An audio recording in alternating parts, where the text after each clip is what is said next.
Couple ground rules on the 18 holes. So these are obviously 18 holes that I played this year. Didn't have to be a new golf course. Could have been a repeat play. Could have been something you played a ton of times in your life. But it's not just an eclectic 18 or a dream 18. It's got to be the hole that is, if it's the first hole, it's got to be the first. If it's the seventh, it had to be the seventh. And it was difficult, right? There's a couple ones that were obvious standouts, but I would say at least 10, 11 of these holes, there was like, I got a spreadsheet. Maybe I should splash the spreadsheet up, but I don't want to get into all the honorable mentions and then the who's of that. But yeah. I mean, you had 3 or 4 good options on a lot of these, but we got to start with number 1, and we are heading out to Holyoke, Colorado. You're probably going to hear about that a lot at Ballyneal, par 4, opening hole, 362 yards. And a lot of times opening holes kind of struggle, especially when you get into like the higher end golf clubs, because they're trying to maximize the property. So that first hole, sometimes the first couple holes is kind of just like getting you out to the core of what the architect wants you to get to. But this opener, maybe it's a part that we got to play it multiple times and you grew an appreciation. But first of all, it's 360 yards. We love a short par 4. Gives you space off the tee, kind of gives you a little bit of a look of, okay, there's some features here, but it's subtle. It's not, slap you in the face, but you got this elevated green. And when you get up to the green, you really understand the brilliance of the hole. You want a wedge in your hand, but it's one of those ones you don't want to be too close. It's got this 2-tiered green, split left, right, working from back to front. You get this full pano of the chop hills out there. It's beautiful. It's gettable, but there's variability. As mentioned, we played it multiple times. We actually played the course 4 times. Somebody was putting for a birdie or a bogey, guaranteed every time that hole was played. And I think anytime a short par 4 can give you variability like that in scoring without it being out of bounds or some random hazard, it's usually the marking of a really well-designed golf hole. And for that to be kind of your opener into Ballyneal, while subtle, I truly think it is one of the best opening holes in golf. All right, on to the second hole. This was a recent club we played, Broomsedge. It's got a 475-yard par 4, but it's not just the second hole. Their marketing says survive the 5. The first 5 holes are really, really tough out there, but I think this is kind of the marquee of it. So 475 yards. You have a center line bunker. Choose your own adventure. You got a right fairway. Sits lower. You got a left fairway that sits super high up. Left fairway gives you a much better angle and much better vantage into the hole, but it plays a little longer. Right fairway, you get down, you get some run out, but you got a tough angle, and it's got this Barrett's inspired green, and it's just a brute. Totally not unfair, but we're gonna have some footage of that on an upcoming video. Extremely difficult hole, which usually isn't the marking for me of one that I'm gonna elevate, but now that I've been a few weeks removed from it and I'm really thinking about that round, I appreciate that golf hole. It makes a lot of sense for the structure of the course and where you're at in the round, kind of a welcome to Broomsedge moment. And if you can get past it, you got some opportunities after. On to the third hole. Had some difficulties on the third, some great ones I played this year, but I'm going to go with Pinehurst number 2. It's the home hole of Donald Ross himself. If you ever take a caddy, they're going to give you all the stories of how he sat out there on his porch and was watching how people, the green was just sanded, and he would watch people putt on it, and he would make these micro changes because if anyone made too many birdies, it wasn't diabolical enough. But it's really cool. It's a short par 4, again, 387 yards. It's got this cross bunker. You've watched the U.S. Open. You probably saw it. Depending on the tee you play, you can lay up short of the bunker. If you can drive it far, you can. If you're a 280, 290 carry guy, you probably can take on that bunker, leave yourself a 60-yard wedge in. But the word diabolical. The only time that it's not misused is when you're talking about Pinehurst number 2 greens. It's got one of the coolest green complexes that just like, where are you going to hit it? Effectively, you got a death bunker left. There's one right. There's runoff front, left, right, and back. But it's not just that the golf hole is iconic and historic. The green complex is one of the most unique that I've ever played. But we like moments. We like views. It brings you kind of to a peak of the property because there's not a lot of elevation change at Pinehurst number 2. And you get this awesome view of the 4th, the 5th, the 6th, and it's honestly just one of those pinch me moments in golf. It's got to make my list for number 3. On to the fourth hole. The surprise golf course for me this year, where I didn't have lofty expectations, was Wine Valley Golf Club out in Walla Walla, Washington.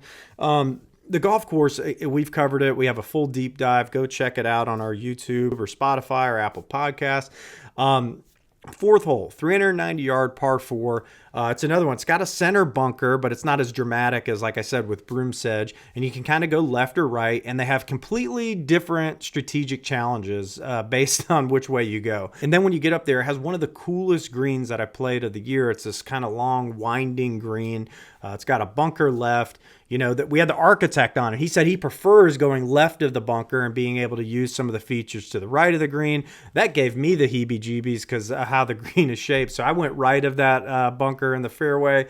Ended up having a pretty lackluster approach, but I did. It's not about the birdie, but I did drain a bomb on that hole, so I had a birdie, but. Really pretty, really just like striking golf hole. Just something a little unique about it that I don't feel like I've seen for like that 390, 400-yard golf hole.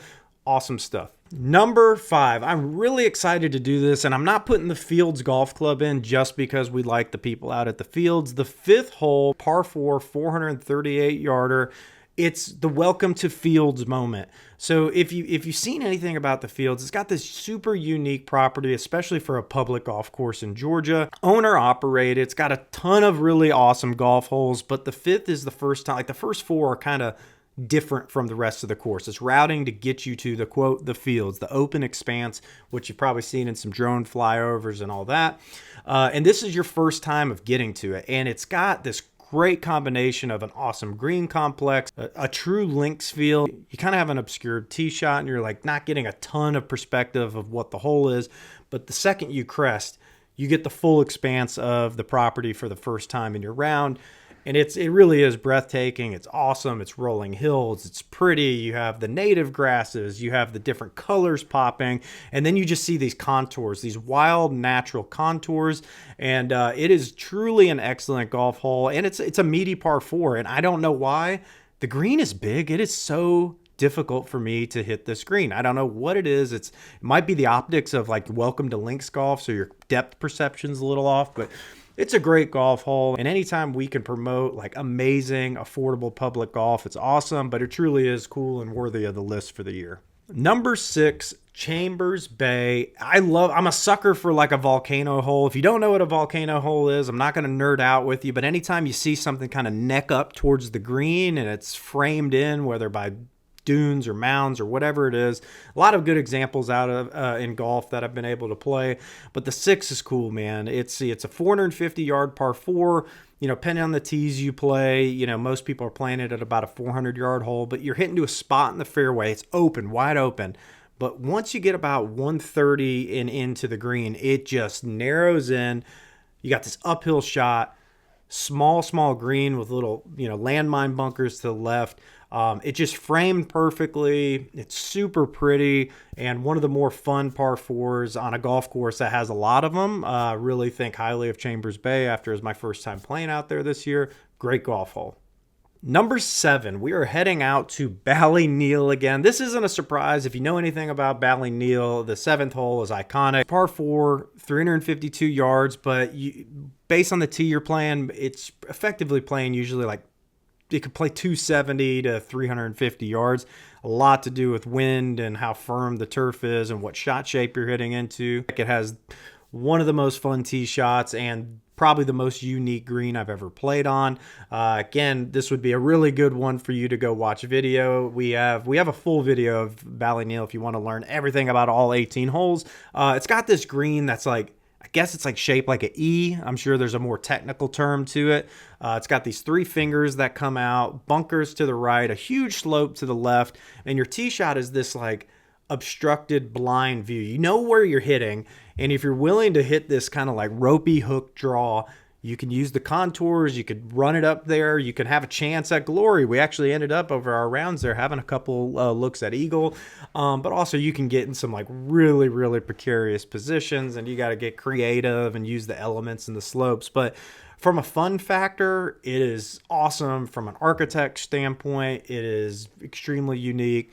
Really, probably my favorite golf hole of the year. Number 8, we are staying with Ballyneal. And I know what you're thinking. Like, look, I'm not going to do this just for entertainment value of just throwing in a bunch of courses. Like, I really struggled with it. And I was like, well, I don't want to just put the same course in over and over and over. But look, I Paretoed it out. I did my analysis, and this is just what it was. In the 8th hole, it's the enigma of all enigmas for golf holes. I still haven't solved how you play it. It's a par 5, 515 yards, so it's not long, but it has some of the boldest features off the tee you're ever going to see. I mean, it is big, it is brawny, but it does give you space. But it's got these crazy mounds in the fairway that, like, you can get stuck up on top of one. If you catch them, you get the speed slot. You knock 30 yards off the hole. All these kind of fun elements. The reason why this hole is such a puzzle is, like, it's not that stuff's a distraction, but that's what you see, like, visually. If you look at picture or video, you'd be like, oh, that's wild. But the story of this hole is truly the green. It's a very large green, and it's one that's unique that the back right pocket is small. And you would think that would be the difficult pin, but that's actually the birdie pin. That's actually when you see it, you got options, you could take a breath. If there's anything center front of this pin, I just still don't know the most effective way of playing it, because since it is a shorter par 5 and it's pretty firm out there and you can get the speed slot, you can have like a mid iron into this green. And, you know, as a golfer and as a plus handicap, you go like, oh, you're obviously going to be, you're going to go for it. There's not like, there's not a out of bounds. There's not a water hazard. You're going to hit it at the green, but it's like the hardest golf shot ever. And you can hit a really, really good golf shot and you just miss it by like a foot one way or another, and you're dead. If you're in the bunkers back left, you're dead. You're probably coming off the green. If you're in the, I forget what the members call it, but if you're in the little valley of death or valley of sin short right, it's like impossible to get it up and down. So like, it's really, for a shorter par 5 for modern standards, it's truly a par 5. Like there was, I want to say maybe 2 birdies on that hole across 4 rounds of 4 good players. And but where 75% of the time guys had an iron in their hand into that green. So, and I mean, you could maybe debate that the front of the green was just too diabolical, but I think there is a spot where you can lay up short left of this green and have like a run up shot to have your best chance at a birdie. But can you check your ego at the door? And the reason why this one, not only is it striking, it's beautiful. It was the ultimate puzzle that I couldn't solve this year. So it's still on my mind to this day. So definitely worthy of being on the list. On to number 9. We got to close out the front 9. And I really struggled with this one, but I netted out back on Pinehurst number 2. And it's a par 3. It's our first par 3. I wasn't just adding in a par 3 because I felt obligated. I really love this par 3, like I do most of them at Pinehurst number 2. They are extremely demanding, but they're just there. I mean, I full disclosure, Pinehurst number 2 is probably a nightmare for like 98% of golfers. For me, it just stimulates what I want out of a test of golf. If I'm like, all right, let's go. Like, we're going to go full prepared mode. We're going to be engaged for 18 holes, and that's kind of what you get out of it. And number 9, it makes you earn it, right? The tees most people play, you're going to be playing it either like 135 or 165. I played it from both of those distances. I really think 190, it's a monster of a golf hole, but from that, 165, it is a fantastic par 3. The back left pin is so demanding. The front right is welcoming, but it introduces so much slope on and around the greens and runoffs. And had a look at it. Hit a couple golf shots in there. I was able to play it twice, and didn't walk away with my birdie. If you know, at Pinehurst number 2, if you birdie any of the par 3s, you turn your scorecard in at the bar, the deuce, after your round, and they got a special Pinehurst number 2 deuce coin, a 2 on number 2. We had some close calls on 9. Number 10, back to Chambers Bay, a par 4, 394 yards. Another one of these volcano type of holes.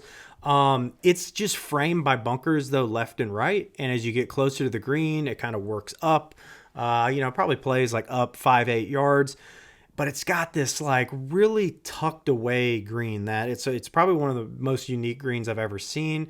You do have bunkers, but you got a little more space long and right than it looks. but it's just like a welcome to the back nine moment. And it's also cool because it's one of the few times on that round it blocks you completely from the Puget Sound and the water and the views, and you kind of have this like intimate moment with the golf course. It's a challenging hole, but fair and fun. And then you get that awesome reveal when you walk off the back of the green. So it's really cool, like welcome to the back nine golf hole. One of the best 10th holes in golf. Number 11, this one's a little unique. It was kind of a late ad for us. Got an invite this summer to check out the Ford, or Ford Field and River Club. It's a Pete Dye. Kind of seems like the front nine and back nine are two completely different golf courses. The front nine, you're kind of like a little bit of Sawgrass meets Harbortown vibes. And then the back nine is this open expanse links style golf course that's on the waterway there. And it really is cool. It's one of the like actual links feeling that I've actually had. A lot of people say links, but in the Southeast, you don't really get it. But it was firm, fast. It was open. We caught it on a breezy day, so you got to really feel the elements. And this was a par 5, 560 yards. It was meaty. Strategically, you found out as you got up to that green where you really wanted to position yourself right, which was closer to where if you were going to be out of play, there, the closer you got to that, the much better angle you had into that green. Cool experience. I was glad to get out there, and definitely an awesome golf hole. Number 12, Ballyneal, par 4, 375 yards. Just guys, it's Ballyneal. I think it might be spoiler alert for my favorite new course of the year. It has an awesome tee shot. You just see these hogs backs in the fairway, and it's kind of like you can launch a drive over the trouble and some of the fairway bunkers, but it necks into some death bunkers. So it's kind of one of those ones you could hit anything from 200 yards to launching a driver as far as you want.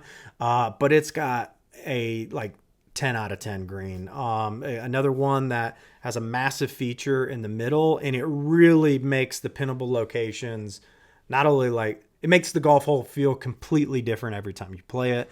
And a lot of places can't do that without it feeling too tricked up or too gimmicky. And I think that's kind of a brilliance of what Ballyneal does is when you see pictures, it looks like the most extreme thing you've ever played. And really there's only I would say 2 or 3 holes where it felt that way. Everything else felt like, oh, this makes a lot of sense for this golf course. You kind of get the opposite. A lot of places get so artificially manufactured now, and you're like, this is unnecessary. It's not fun. Not like that at all. And just creating ultimate fun in the ultimate golf hole. 13, we are going back to Wine Valley Golf Club, par 4, 505 yards. So that day it was playing about 470 for us. This was the most linksy golf hole on Wine Valley, and it is a link style golf course. And we had Dan Hickson on the pod, and we got again full footage of that golf hole on our YouTube video and our podcast. It was the first one that felt like true Scottish links. Most of the tee shots you had some frame of reference. This one there was like no frame of reference. It was just like open expanse. Trust it. It's kind of moving a little to the right. You faintly in the distance, you see what you think is this bunker on the right. It looks super small, but like a lot of links golf, it's hidden, and you get up to it, and it's actually this massive bunker feature. And then the payoff, if you do hug the right and you have an attack club in your hand, it has got a super cool green. Again, common theme. If you're going to be on my list, the green complex probably has to be elite. It has helping feature slopes that go left or right, but it's like this peninsula not on water. But when you see the image or the video, you'll understand. It's just, you got to hit this green. You got to play it off the left. If you can shape it, Scott Fawcett might be listening. He doesn't like the shot shaping. This is one I would argue you need to be as a righty. It's got to be coming in left to right as a fade.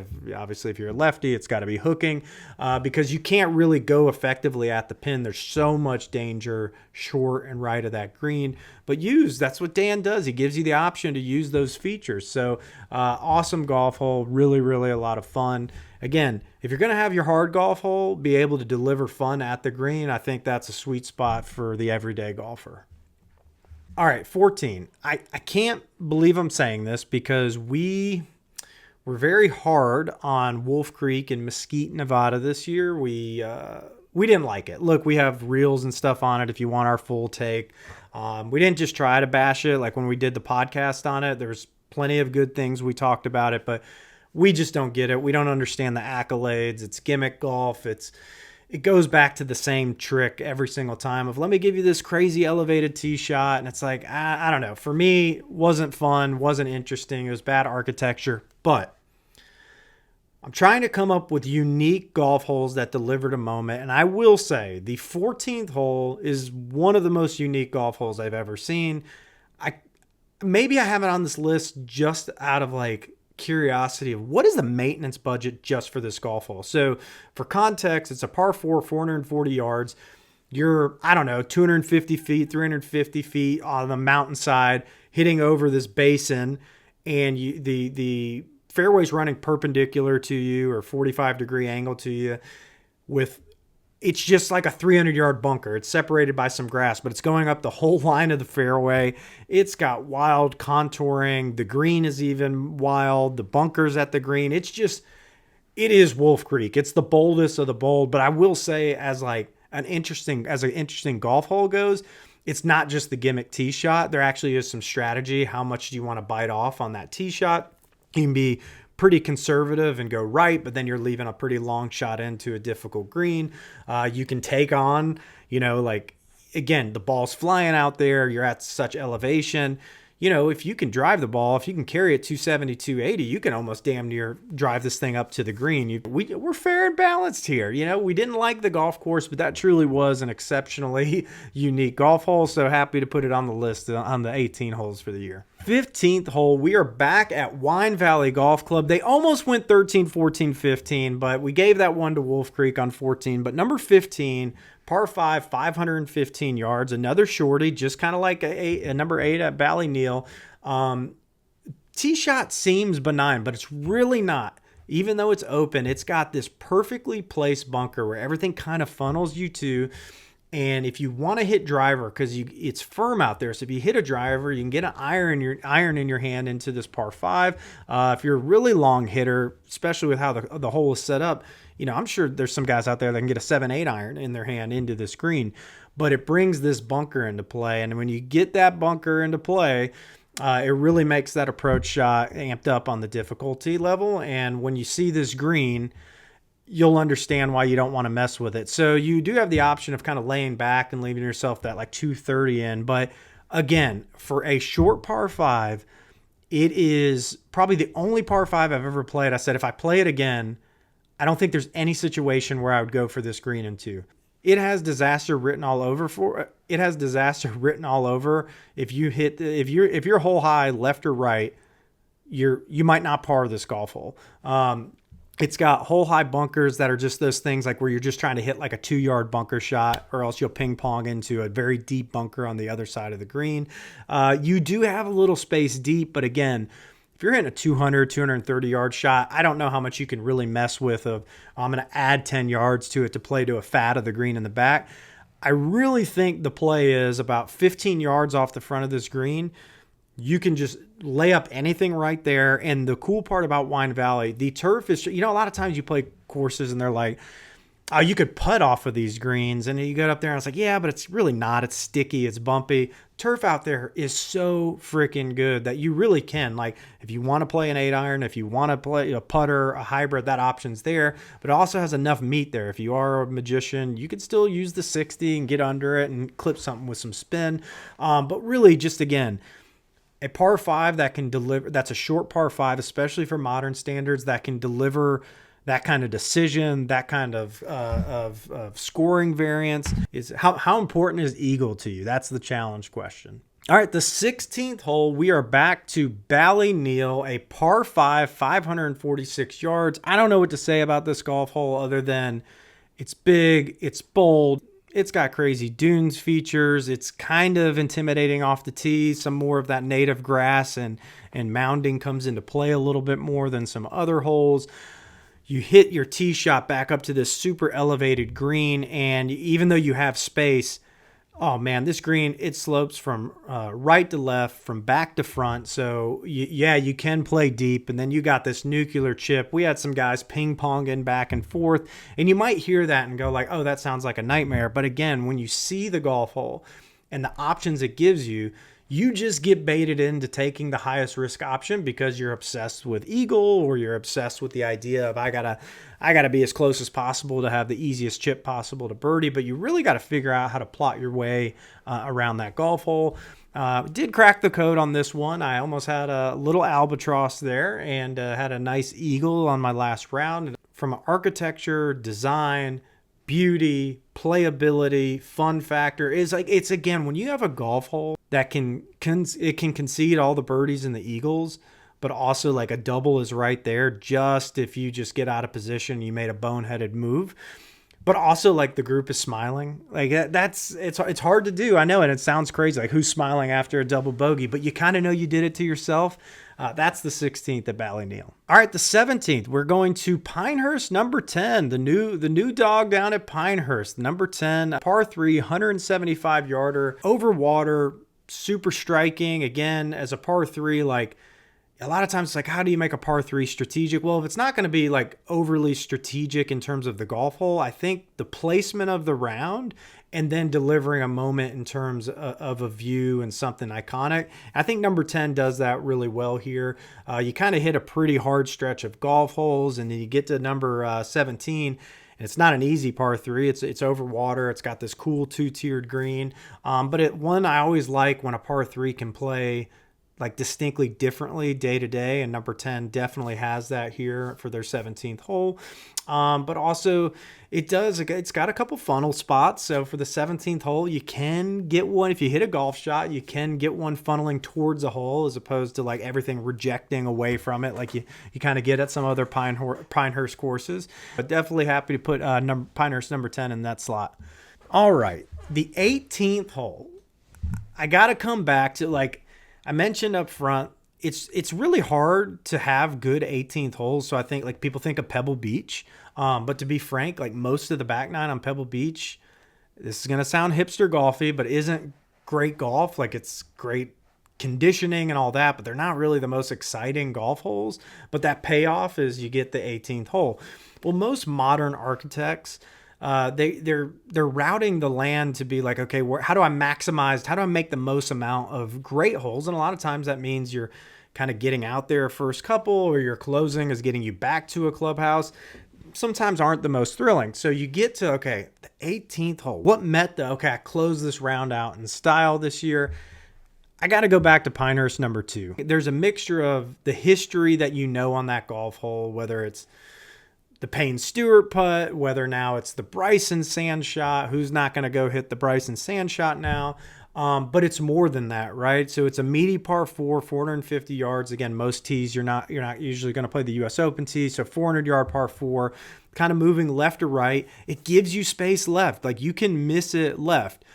It is not a green you want to really be approaching from the left or out of position in the sandy area.